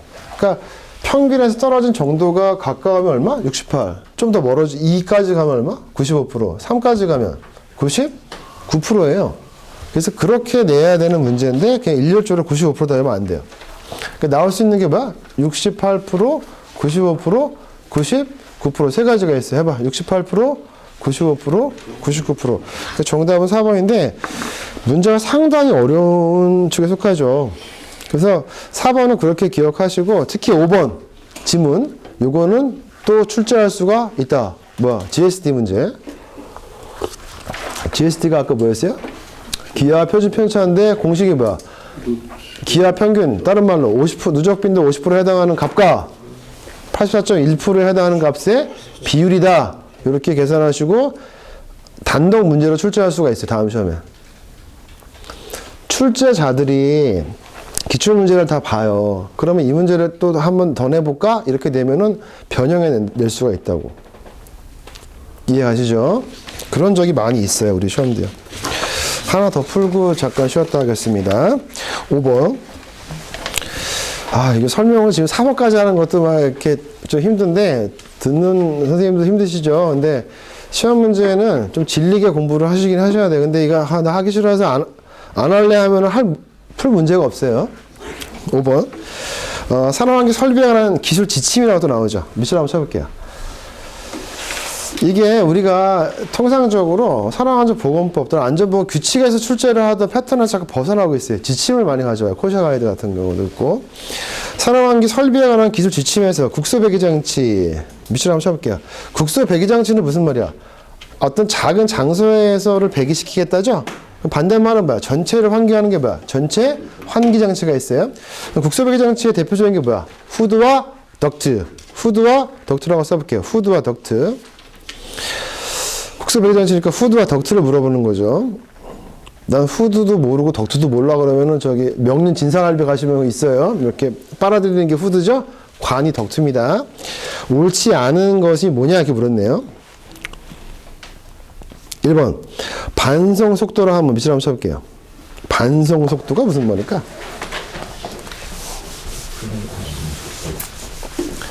고깃집에 한번 가볼까요? 네, 고깃집에 가니까 이제 고깃집이야. 고기를 이제 굽는다. 고기를 굽다 했어요. 고기를 구우니까 이제 여기서 이제 모락모락 연기가 나오겠죠. 스모크가. 그래서 이게 막 있으면 옷에 배고 하니까 요렇게 장치를 해가지고 밖으로 이렇게 뺀다는 얘기죠. 여기 이렇게 해서 밖이야. 처음에 이렇게 빨아들이는 요 입구가 뭐야? 이렇게 후드죠. 후드. 후드. 요 관이 뭐야? 덕트죠. 덕트. 그래서 후드와 덕트입니다. 그러면 질문 하나. 이 고기를 구웠을 때 나오는 이 스모크가 있을 텐데 이 스모크를 빨아들이는 이 후드에 힘이 필요하죠. 빨아들이는 힘, 속도. 그걸 뭐라 그럴까? 후드가 빨아들이는 속도를 뭐라 그래요?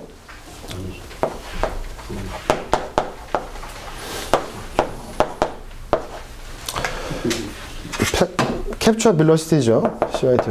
영어로 한번 읽어볼게요. 캡처 빌러시티. 빌러시티가 뭐야? 속도죠? 캡처가 뭐야? 포착. 어?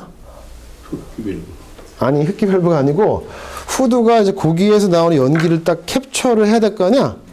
그걸 뭐라 그래요? 이거를? 캡처 빌러시티를 뭐라고 할까요? 한국말로. 아니, 요거를 한국말로 한번 해석해 보라고. 캡처 빌러시티를 어떻게 해석할까? 이 스모크가 나오는 거를 후드가 딱 빨아들여야 되죠? 흡입 속도. 흡입 속도 그렇게 표현 안 해요. 포집 속도 비슷해요. 요거를 우리가 제어 속도라고 하죠. 뭘 제어한다는 얘기야? 이 스모크를 제어한다는 거죠, 컨트롤. 그러면 영어로 컨트롤 빌러시티가 좋을 텐데 이렇게 또 쓰고 있어요. 언밸런스 하지만. 다시 한번 후드의 속도를 뭐라요? 제어 속도. 따라해. 후드의 제어 속도라고 합니다. 해봐. 후드의 제어 속도. 한번 후드의 뭐야? 넘겨볼게요. 거기 다음에 해설해 보십시오. 2호 보세요. 뭐라고 되어 있어요? 제어 풍속이라고 되어 있죠. 제어 풍속 되어 있죠. 그 다음에 제가 써드린 거예요. 제어 풍속을 다른 말로 뭐야? 캡처 빌러시티. 포착 속도라고 되어 있죠. 그거 제가 쓴 거예요. 원래 원어에는 뭐라고 되어 있다고? 그 지침에는 제어 풍속을 해요. 그러면 제어 풍속이 무슨 말이냐? 후드에서 빨아들이는 그 속도를 제어 풍속이라고 하는 거예요. 근데 영어는 뭘로 되어 있다? 캡처 빌러시티 되어 있어요. 그 다음에 잠깐 앞에 보시고, 그러면 여기에 이제 스모크가 들어갔어요. 들어갔는데 여기서 밖으로 나가야 되죠. 그런 생각을 해볼게요. 선생님들, 우리 이제 조금 재밌는 얘기 한번 해볼게요. 이 스모크가 이 관 안에 들어갔어요. 덕트 안에 들어갔어요. 들어갔죠? 그 얘가 가만히 있으면 이렇게 밖으로 빠져나가네? 움직여야 돼요? 어떻게 움직여요? 스모크가 이제 여기까지 들어갔어요. 물고기 한 마리 잡았잖아요. 캡처. 네? 송풍기. 여기 송풍기 하나 달아줄 거야? 송풍기 무슨 말이야? 프로펠러. 밖으로 빠져나가게. 그럼 여기 스모크들이 이렇게 들어와서 이렇게 나간다 이거죠? 송풍기 필요하네. 송풍기. 뭐가 필요하다고? 또 뭐도 필요할까요? 만약에 이게 유해인자면 밖으로 나가면 밖에 있는 사람들 지나가다가 다 얻어맞을 거 아니야. 그래서 뭐도 필요해? 정화기. 공기 정화기도 필요하겠네요? 오케이. 그러면 우리 이런 얘기 한번 해볼게요. 압력 한번 얘기해보자. 압력. 선생님들, 압력은 어떤 게 있어요? 플러스 압력이 있고 마이너스 압력이 있죠. 플러스 압력을 뭐라 그럴까요? 양압. 마이너스 압력을 음압이라고 하죠. 써볼게요.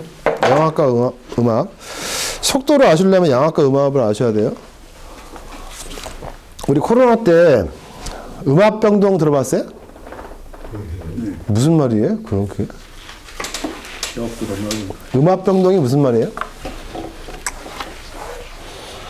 대기압보다 대기압보다? 대기압은 또 무슨 말이에요? 일반 공기압력? 한번 볼게요. 여기에 이렇게 정육면체에 어떤 병실이 있다고 할게요. 병실에. 여기에 환자가 있어요. 근데 이 환자는 계속 기침을 하고 있어요. 기침. 뭘 한다고? 기침. 근데 이 기침이 이 밖에 있는 창문으로 이렇게 나가면은 밖에 있는 사람들이 또 얻어맞겠죠? 그럼 이 사람이 기침을 할 때 기침은 어디에만 머물러 있어야 돼요? 이 안에만 있어야겠죠? 그래서 압력을 뭘로 해놨어요? 음압. 그럼 음압이라는 게 무슨 말이냐면 여기 마이너스 압력이래요. 밖에는 무슨 말이야? 밖에는 대기압은 플러스라는 거죠. 잘 들으세요. 압력은요, 높은 데서 낮은 데로 가게 돼 있어요.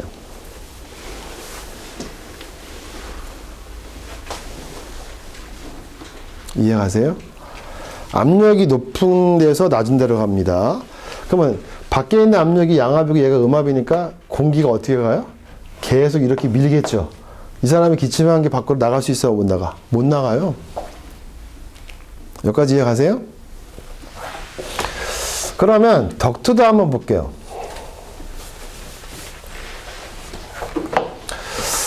압력이 그렇구나. 그러면 압력이라는 게 두 가지가 있어요. 보세요. 우리 압력을 한번 볼게요.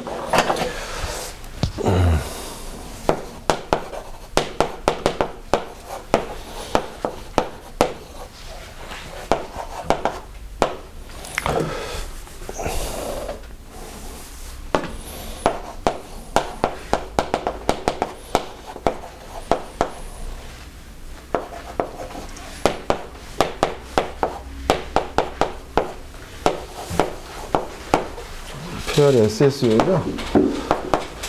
볼게요. 요게 이제 압력의 합인데요. static pressure. 따라해봐. static pressure. 이게 무슨 말이야? 정지되어 있는 뜻이거든요. static pressure. 아까 우리가 스모크가 딱 올라갔어요. 후드에서 빨아들여서. 근데 덕트 안에 들어갔는데 송풍기도 없고 그냥 공기 흐름이 없어요. 그럼 어때? 머무르죠? 우리가 static pressure라고 해요. 이거 정압이라고 정압. 정지압력. 정지압력. 그 다음에 velocity pressure가 있어요. 아까 송풍기 뭐 돌리죠? 송풍기 돌리면 얘가 움직여요. 그래서 velocity pressure. 뭐라고 표현할까요? 속도압이라고 할까요? 아니면 움직일 동자 써가지고 동압이라고 할까요? 동압이라고 할까요? 이 두 개를 더하잖아요? 그러니까 정지압력과 속도압력을 더하면 total pressure가 돼요. 이거 뭐라고 표현할까요? 전체 압력이라고 할까요? 전체 압력? 전압. 시험 잘 나와요. 그래서 전체 압력은 정압 플러스 동압 또는 전체 압력은 뭐야? 정지압력 플러스 속도압 이렇게 표현해요. 발음을 정확히 하고 글자를 똑바로 보셔야 돼요. 이게 전압이에요. 전체 압력. 토탈 프레셔는 뭐야? 스타틱 프레셔 플러스 뭐야? velocity 프레셔. 영어로 한번 해볼게요. 토탈 프레셔. 영어로 전압은 스타틱 프레셔. 정지압력 플러스 velocity 프레셔. 속도압 또는 동압입니다. 이 두 가지를 다 더한 것이 토탈 프레셔다. 그러면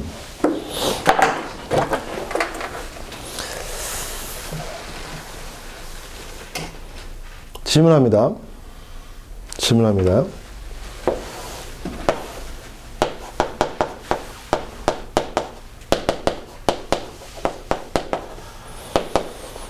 아까 제가 이 예를 들 때 플러스 압력과 마이너스 압력 기억하시죠?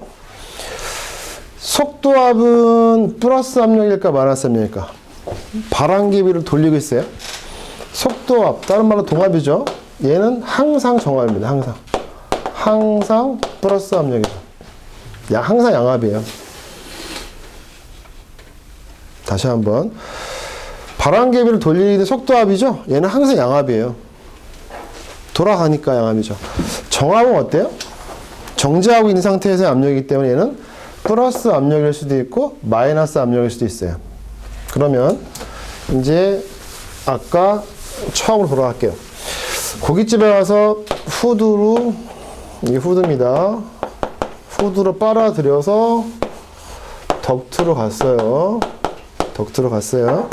덕트 안에 보니까 여기에 바람개비 송풍기가 있어요. 송풍기가 있습니다.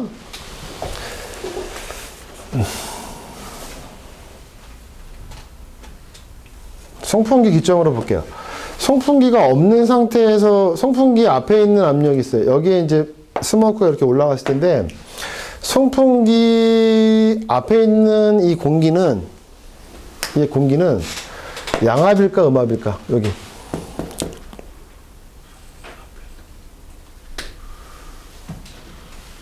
마이너스 압력이에요, 마이너스. 왜 마이너스 압력이지? 음압이지? 밖에서 플러스 했으니까 이렇게 밀려 들어갔겠죠? 맞아요? 그 송풍기를 이렇게 여기서 압력이 세니까 이렇게 흘러 들어갔을 거 아니에요? 지금, 그 압력 얘기를 제가 한 이유가 있는데요. 6번 문제 한번 볼게요. 6번. 13페이지라고 되어 있는데 6번 한번 볼게요. 6번 문제. 송풍기가 설치된 덕트 내에서 공기 압력에 관한 설명으로서 옳지 않은 겁니다. 일단 눈에 띄는 거 한번 보죠. 5번 질문 한번 볼래요? 같이 읽어볼게요. 송풍기 앞과 뒤에 덕트 내 밑줄 쳐볼게요. 전압은 영어로 써볼게요. 토탈 프레셔죠? 정압과 영어로 뭐죠? 스타틱 프레셔 플러스 벨로시티 프레셔의 합이다. 맞아요? 그래서 전압은 정압과 동압의 합이다. 이해가십니까? 6번에 5번 지분 이해가세요? 네. 거기 주어가 전압의 그 글자가 토탈 프레셔 그 뜻입니다. 나머지 한번 보죠. 1번. 선생님, 같이 한번 읽어볼게요. 1번. 송풍기 앞 덕트 내 정압은 음압을 유지한다. 네. 2번. 송풍기 뒤 덕트 내 정압은 양압을 유지한다. 3번. 다시 한번. 송풍기 뒤죠? 송풍기 앞은 음압이고 송풍기 뒤는 뭐야? 양압이죠? 근데 잘 보세요. 이게 왜 양압이죠 또? 지금 송풍기는 어때? 압력을 불어넣어가지고 밖으로 빼려고 하죠? 그러니까 여기 압력이 세지는 거죠. 플러스 압력. 그래야지 밖으로 나가죠. 스모크가. 그러니까 이 덕트 밖은 뭐죠? 밖에. 그러니까 공기를 밖으로 빼려고 하는 거죠. 그래서 송풍기를 중심으로 정지 압력 상태. 송풍기 돌리지 않은 거예요. 응? 얘는 음압이 돼야 되죠. 이렇게 들어왔을 테니까. 송풍기를 통해 가지고 다시 압력이 플러스가 돼서 밖으로 나가겠죠. 이렇게 이해하시면 되고요. 그래서 송풍기 앞과 뒤가 스타틱, 정압인 상태에서는 음압과 양압입니다. 이렇게. 그 다음에 3번, 4번도 보죠. 3, 4번을 묶어줄게요. 3, 4번. 읽어주세요. 3번. 송풍기 앞 덕트 내 동압, 속도압은 음압을 유지한다. 거기 주어가 동압은 항상 양압이에요. 다시 한번. 송풍기 앞과 뒤 이런 거 상관없이 동압, 속도가 불어 넣어진 압력은 항상 양압이라고요. 다시 한번. 속도가 붙은 움직이는 압력은 항상 뭐다?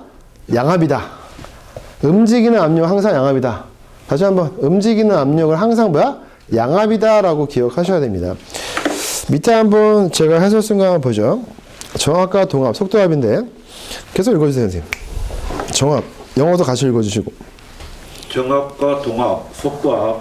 정압, static pressure는 밀폐된 공간 내 사방으로 동일하게 미치는 압력으로 모든 방향에서 동일한 압력을 말한다. 송풍기 앞에서는 음압, 송풍기 뒤에서는 양압이다. 네. 동압, velocity pressure는 공기의 흐름 방향, 풍속으로 미치는 압력으로 단위 최적의 유체가 갖고 있는 운동 에너지를 말하며. 최적이 무슨 말이야? 공간. 가로, 세로, 높이까지 있으면 최적이란 말 쓰죠? 공간, 유체가 무슨 말이야? 유체, 움직이는 물체. 그러니까 아까 뭐 스모크 이런 것도 유체죠. 물의 흐름, 유체. 유체라는 말은 액체가 움직여도 유체라는 표현을 쓰고요. 기체가 움직여도 유체라는 말 씁니다. 그래서 유체가 갖고 있는 운동 에너지를 말하면 항상 뭐야? 양압이다. 그게 암기예요. 동압은 항상 뭐야? 양압이다. 속도가 붙었으니까 양압이죠. 그 다음에 토탈 프레셔 읽어주세요.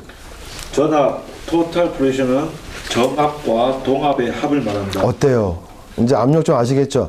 지금 요거 아까 제가 설명 어디서 했어요? 후드와 덕트 할 때 그 압력을 좀 아셔야 돼요. 그래서 같이 봤고요. 나머지 5번 다시 봅니다. 5번에 보니까 다시 이제 돌아오죠. 우리가 이 후드에서 빨아들이는 속도를 뭐라 했어요, 아까? 후드에서 빨아들이는 속도. 캡처해야 되죠? 이걸 제어 풍속이라고 했었죠. 제어 풍속. 그 다음에 이 선풍기처럼 해서 이 스모크가 들어가면 이렇게 움직이잖아요. 움직여야 되죠? 이걸 뭐라 그럴까? 반송. 또는 다른 말로 뭐야? 이송이라는 말 씁니다. 그래서 이걸 이송 풍속 또는 이송 속도라고 합니다. 그래서 후드가 가져야 될 힘은 뭐야? 제어 속도. 스모크를 제어해야 되죠. 그래서 후드는 캡처, 벨로시티가 필요하고요. 이 덕트가 가지고 있어야 되는 건 뭐야? 적체되지 않게, 이 덕트 안에 쌓이지 않게 계속 움직여야 되니까 다른 말로 반송 또는 말로 이송이라는 말을 씁니다. 그래서 이송 속도 또는 또는 반송 속도라는 말을 씁니다. 그래서 헷갈리면 안 돼요. 후드는 뭐야? 제어 풍속 또는 제어 속도. 덕트는 이송, 반송. 한 번 더. 후드는 스모크 연기 같은 거 그 유해 물질을 빨아들여야 되죠? 조절, 그러니까 캡처, 빨아들여야 돼. 뭐야? 제어 풍속. 후드는 뭐야? 제어 풍속. 덕트는 반송 속도 또는 뭐야? 이송 속도. 덕트에 쌓이지 않게 밖으로 나가야 되니까. 다시 한번 후드의 제어 풍속, 덕트의 이송 속도. 같이 말 이어서 해볼게요. 후드의 제어 풍속, 덕트의 이송 속도. 한 번 더. 후드의 이 두 개가 헷갈리게 출제한다고요. 다시 한번. 얘는 물체를 빨아들여야 되니까 뭐 해야 돼? 제어해야 되죠? 유해 물질을 제어한다, 통제한다 해서 컨트롤이라는 말을 쓰면 좋은데 영어로 뭘로 써있다고? 캡처. 그래서 캡처 벨로시티, 다른 말로 제어 풍속입니다.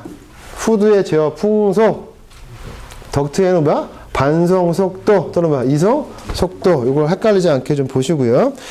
문제 한번 쭉 읽어보겠습니다. 문제만 읽어볼게요. 5번에 옳지 않은 건데 1번 반송 속도라 하면 덕트를 이동하는 유해 물질이 덕트 내에서 뭐가 퇴적, 쌓이는 것이 일어나지 않은 상태로 이동하기 위해서 필요한 최소 속도를 말한다. 맞고요. 그 다음에 2번은 그냥 읽어보시면 당연한 말이고요. 3번이 중요하네요. 송풍기 전후에, 다시 한번 송풍기 앞과 뒤에 진동 전달을 방지하기 위해서 충만실을 설치한다. 아, 이 이름이 좀 특이하네요. 뭐라고? 충만실. 충만실, 이게 뭘까? 영어로 한번 볼까요? 충만실. 보통 이제 교회 가면 은혜 충만하게 받으세요 쓰는데 충만실이 영어로 뭘까요? 거기 보고 한번 읽어주세요. 써있어요. 충만실. 충만실이 거기 보시면 플래넘 이렇게 써요. 플래넘. 거기 써있나요? 거기 4번에 써놨죠 제가. 충만실은 뭐의 또 약자야? 공기충만실이에요. 공기충만실. 뭐라고? 공기충만실. 다른 말로 뭐라고 얘기한다고? 플래넘이야. 플래넘.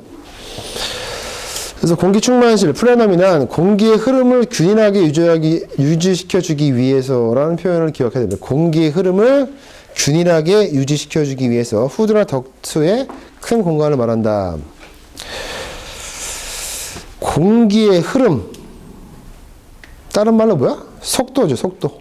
속도를 일정하게 유지하기 위해서 만듭니다. 속도. 공기의 흐름 또는 속도를 일정하게 유지시켜주기 위해서 만드는 거예요.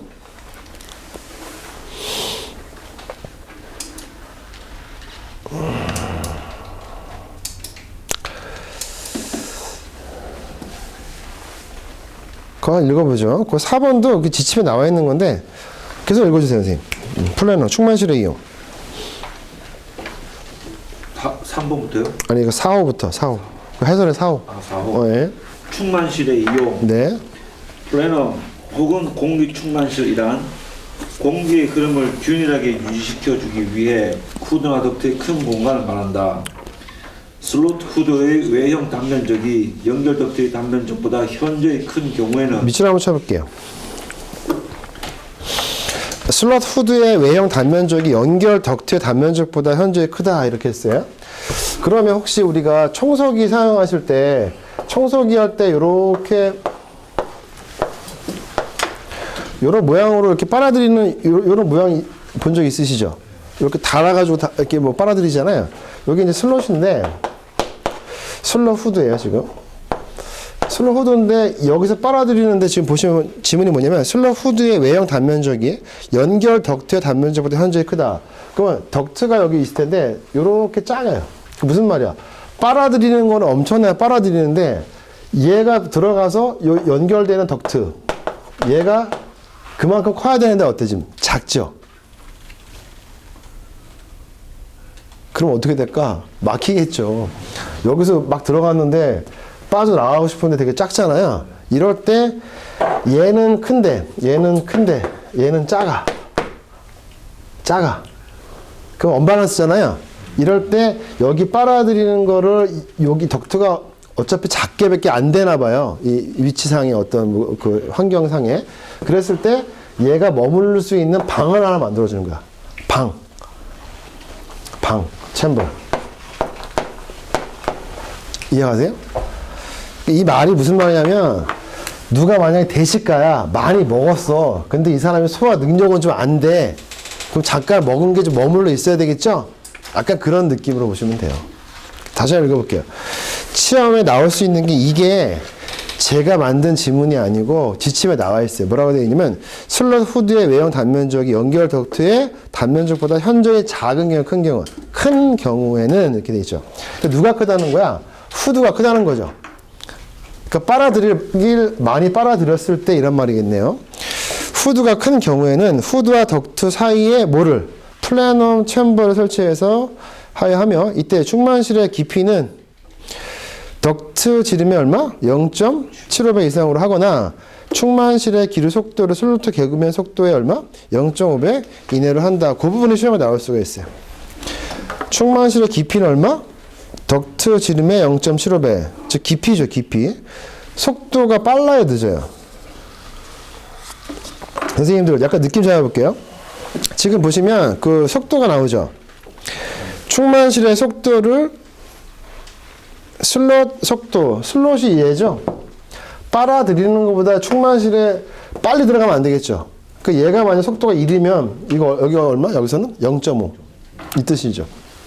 이 느낌이 먹기는 많이 먹었는데 얘가 소화를 시키려고 하는데 이 관이 되게 짧아 아니면 되게 얇아. 그럼 잠깐 머무르는 공간이죠, 챔버가. 느낌 잡았어요? 이거 그냥 읽으셔가지고 이걸 어떻게 암기하세요? 내가 이해를 해야지 내 공부지. 그러니까 슬롯 후드에서 많이 먹었는데 덕트가 되게 얇아요. 그러면 그 중간에 이 능력을 좀 키우기 위해서 잠깐 머무르는 공간이 필요하죠. 그게 플래넘이죠. 근데 플래넘의 역할이 뭐라고? 공기의 흐름을 균일하게 유지시켜주기 위해서인데 지금 문제에서 플래넘이라는 단어가 나왔어요. 다시 이번에 3번 갈게요. 진동 전달을 방지하기 위한 게 아니에요. 충만실은 뭐야? 진동 때문에 한 게 아니고 얘가 많이 먹었어. 그러니까 여기에 어떤 연기들이 들어왔어. 스모커가 들어왔는데 밖으로 빠져나갈 수 있는 덕트가 되게 얇기 때문에 거기에 잠깐 머무르는 공간을 유지시켜주는 게 충만실인데 충만실의 정의가 뭐라고? 공기 충만실이죠? 플래넘. 공기의 흐름을 균일하게 하기 위해서, 원활하게 하기 위해서 하는 게 충만실이지 진동 전달을 방지하기 위한 게 아니에요. 느낌 잡았어요? 이렇게 기억하시고 그 다음에 4번 해보죠. 지문. 주덕트와 가지덕트라고 되어 있죠? 덕트가 고깃집에 가면은 이제 큰 덕트가 있어요. 이 주덕트죠. 그 주덕트가 있고 그 다음에 이렇게 가지덕트라고 해서 뭐 각각의 테이블에서 또 이렇게 스모커가 들어올 수 있겠죠. 이런 식으로. 그래서 요거 옆에 이렇게 붙어 있는 덕트. 여기 주덕트, 여기 옆에 있는 게 뭐야? 가지덕트라고 하죠. 가지덕트. 이렇게 하는 거야. 그래서 얘가 만약에 가지덕트가 이렇게 들어오면 어떨까? 이렇게 들어오면. 공기 이렇게 흘러가고 있는데 얘가 이제 스모크 들어올 거 아니야? 이렇게 이런 식으로. 그럼 이게 섞이겠죠. 근데 만약에 이렇게 들어오면 어떻게 돼요? 여기 얘 충돌하겠죠. 이렇게. 수직은 안 돼요. 수직이 제일 위험한 거고 이 가지덕트 다른 말로 보조덕트라고 하는데 요거는 경사가 얼마? 각도가 30도 이내여야 돼. 30도 이내. 그래서 그 말이에요. 그래서 주덕트와 가지덕트를 수직으로 하면은 충돌하거든요. 이렇게 흘러가는 데서 얘가 막잖아요. 이러면 안 되고 30도 이내를 하라 이런 말입니다. 그 다음에 5번도 잠깐 보죠. 거기 보면 뭐가 나왔어요? 제어풍속이 나오죠? 지문에 제어풍속. 영어로 써볼게요. 제어풍속은 어떻게 써요? 캡처, 벨로시티. 누구 얘기죠? 후드야, 덕트야? 후드였죠? 아까 후드. 후드는 제어풍속. 덕트는 뭐야? 반송? 속도. 헷갈리면 안 돼요. 5번 해보죠. 밑줄 한번 쳐볼게요. 포이식 및 부스식 후드에서의 제어풍속은 밑줄. 5번 지문에다가 별표 3개. 되게 중요한 거예요, 이거. 5번 지문이 가장 중요하다. 그거까지 설명하고 쉬었다 할게요. 첫 시간인데 엄청 길게 해서 죄송합니다. 이게 설명할 게 되게 많아요. 후드의 종류 몇 가지만 좀 하시고요. 보죠.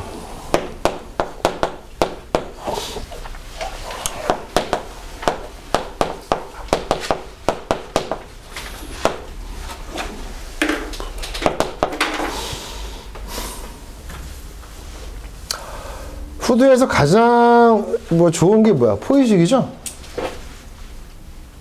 포이식이 안 되면 부스식이고요. 그 다음에 외부식,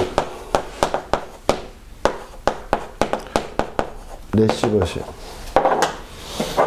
이렇게 두 개 구분하셔야 돼요. 이렇게 구분하셔야 되는데, 포이식과 부스식이 있고요. 그 다음에 외부식과 레시버식이 있어요. 후드가. 후드가 아까 뭐였어요? 빨아들이는 입구죠? 이렇게 있으면 이제 이거 후드죠. 여기 이제 이렇게 스모크가 있고, 빨아들이는 입구인데, 후드가. 후드의 종류가 크게 보시면 포이식 또는 부스식이 있고, 그 다음에 외부식과 레시버식이 있는데, 요거를 이제 같은 팀으로 보시면 돼요. 요것도 헷갈리면 안 돼요. 포이식과 부스식이 한 팀이고요. 외부식, 레시버식이 한 팀입니다. 안개해봐.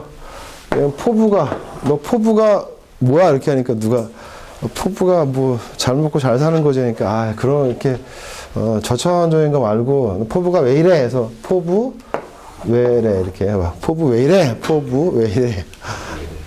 그럼 포이식과 부스식인데, 지금 이 지문에 보시면, 5번 지문, 포이식 및 부스식 후드에서의 제어 풍속 이렇게 나왔잖아요. 그러니까 지문을 잘 보셔야 돼요. 후드의 개구면에서의 흡입되는 기류의 풍속이다. 거기서 밑줄 쳐야 될 부분이 뭘까요? 후드의 개구면에서, 얘가 주인공이야. 개구면. 얘는 개구면. 그럼 외부식과 레시버식에서의 제어 풍속을 잠깐 보죠. 지금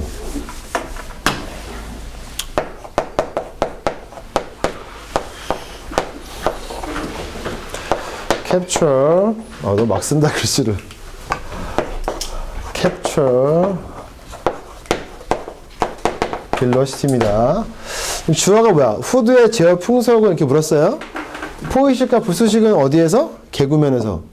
그러면 외부식과 레시버식은 뭐가 들어갈까요? 생각을 해볼게요. 무조건 암기하지 마시고 제가 이해 한번 시켜드릴게요. 제어 풍속은 아까 뭐였어요? 후드에서 빨아들이는 속도죠. 다시 한번 스모크가 있어요. 캡처, 빨아들이는, 딱 빨아들이는 속도죠. 그러면 제어 풍속은 어디서 측정하느냐? 포이식과 부스식은 개구면이니까 무슨 말이야? 후드가 있다고 치면 후드가 이렇게 열려있죠. 이게 입이야, 입. 후드 입. 빨아들이. 여기에서, 요 위치에서의 풍속입니다. 그러니까 여기에 만약에 여기 스모크야. 그 다음에 포이식과 부스식은 포이가 무슨 말이야? 이미 얘가 포이되어 있는 거지. 그러면은 얘가 어디 갈 데가 없어. 도망을 못 가. 그러니까 뭐가 중요한 거냐? 내가 얘를 거의 입 앞에 있는 거죠. 빨아들이는 속도니까 여기 후드의 속도. 위치가 어디야? 후드의 개구면. 후드의 뭐야? 개구면. 그러니까 후드죠. 후드 자체. 후드 자체. 근데 외부식과 레시버식은 무슨 말이죠? 여기에 이제 유해물질이 막 이렇게 나와. 근데 여기 안에 통으로 가둘 수가 없어. 그래서 밖에다 뒀어. 밖에. 외부에다가 뒀으니까 여기 외부에 후드가 있어. 외부식 후드야. 그 얘하고 거리가 멀지. 뭐니까 제어 풍속은 여기서 아무리 하려고 빨아들여 봐야 얘가 들어와 안 들어와? 안 들어오지. 그러면 이 풍속이 되게 세야 되겠네요? 세야 되겠죠? 그럼 얘가 센지 안 센지 어디서 측정하면 돼? 얘가 움직이는지 안 움직이는지 알면은 얘가 제어를 할 수 있는지 안 할 수 있는지 알 수 있겠죠. 그래서 외부식이나 레시버식은 이 후드의 풍속을, 제어 풍속을 따질 때 여기 위치에 따지는 게 아니고 뭐야? 얘가 움직여야 될 거 아니야? 아니, 저 멀리에 있는 거를 얘가 후드로 빨아들여야 되니까 외부식과 레시버식의 제어 풍속, 즉 제어 풍속을 따라봐봐. 최소 풍속이니까 빨아들일 수 있는 능력이 있는지 알려면 어떻게 하면 돼? 얘가 이렇게 휘어지면서 움직이는 거를 포착하면 되겠죠. 그 뭐라고 표현할까요? 외부식 레시버식의 제어 풍속은 측정 어디서 한다? 얘를 하는 게 아니에요. 푸드를 하는 게 아니에요. 그럼 보죠.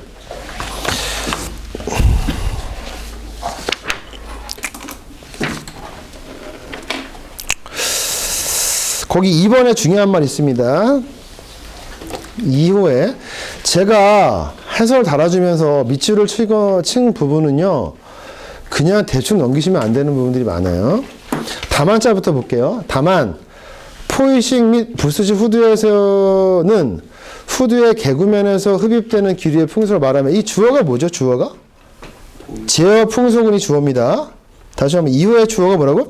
제어 풍속은 포이식과 부스식 후드에서의 제어 풍속은 후드의 개구면에서 흡입되는, 다시 한번 그 중요한 표현이 뭐야? 후드의 개구면에서입니다. 개구면. 즉 후드 자체에서 속도를 얘기하는 것이고 제어 풍속이. 그 다음에 외부식 및 레시버식 후드에서는 후드의 개구면으로부터 가장 먼 거리의 유해 물질의 발생원이죠. 발생원. 발생원. 그게 주어입니다. 걔가 키포인트입니다. 발생원 또는 뭐야? 작업 위치에서 후드 쪽으로 흡입되는 기류의 속도를 말한다. 다시 한번. 작업 위치니까 여기가 작업 위치죠. 작업 위치. 거기다 물결 표시 밑줄을 하시든지 중요 표시를 하세요. 발생원 또는 작업 위치입니다.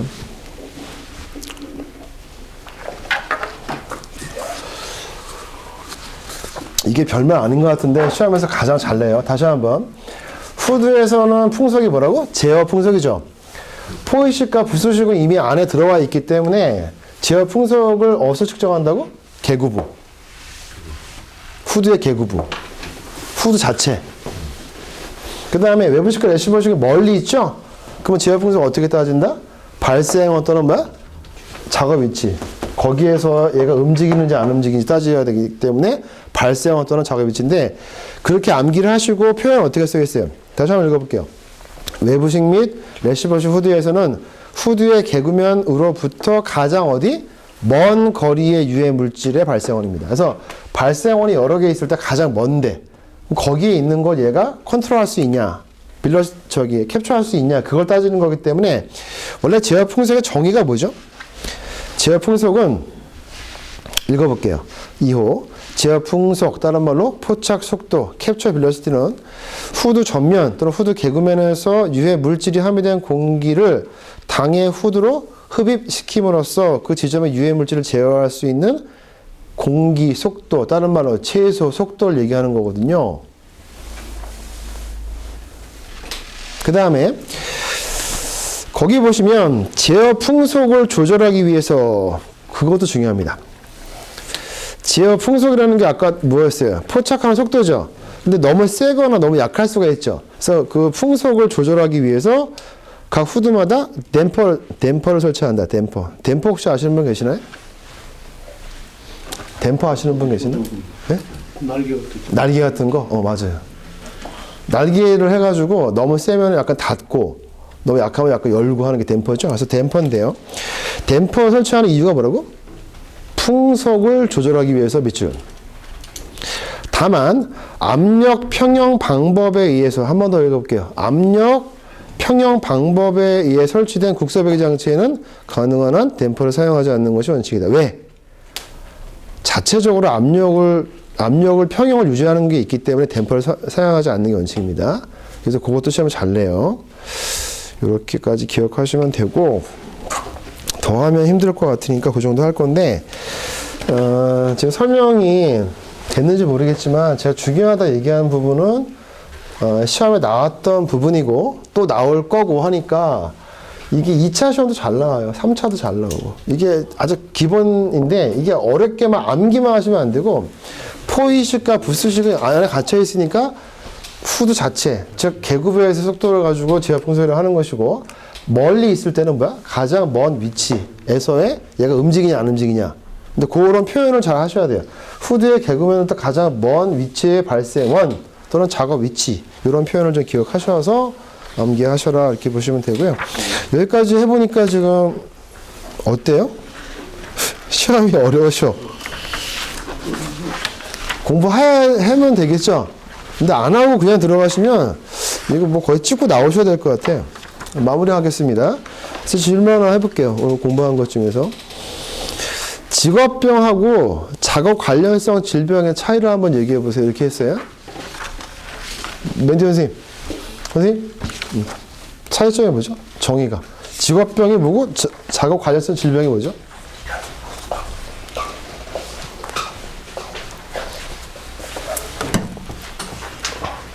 답변을 해주세요.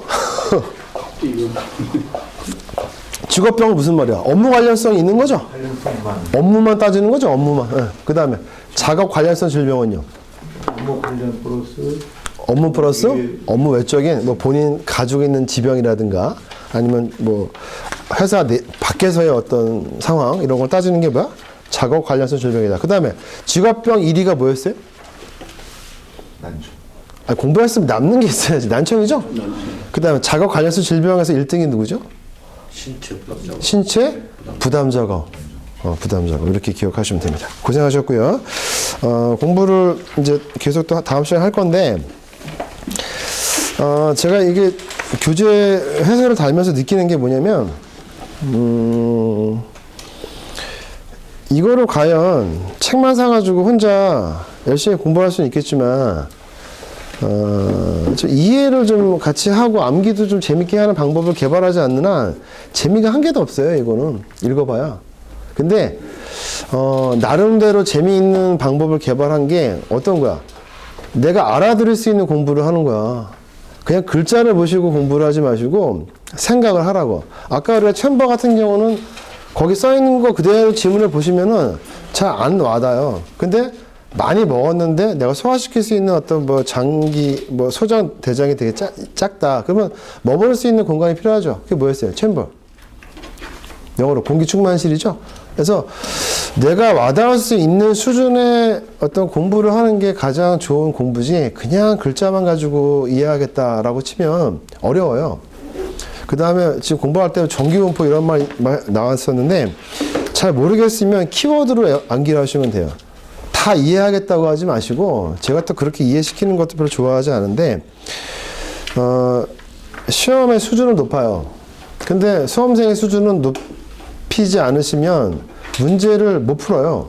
또 선택 지문이 몇 개 있어요? 오지선다죠. 쉽지가 않아요. 그래서 공부를 하시면서 내가 합격할 생각을 하면서 공부를 하셔야지 무조건 의욕만 앞서가지고 나 무조건 합격이야 이렇게 생각을 하지만 막상 문제를 딱 접근하시면 쉽지가 않다. 그래서 공부하실 때 나름 겸손한 마음도 가지시고 문제는 수준이 높다. 다만 내가 내 수준을 높이면 되겠다. 이렇게 생각을 하시면 좋겠습니다. 일단 마무리할 때 아까 AAS가 뭐였죠? 원자, 흑강, 강도법 10개 암기하고 있어야 되죠? 고개 드시고 한번 해볼게요. 아까 뭐 중고차 부품 얘기했었죠? 뭐 구하고 있네요. 해봐. 구하나니 망가진 수사나 아마 철일 거야. 아마 철이죠? 네, 고생했습니다.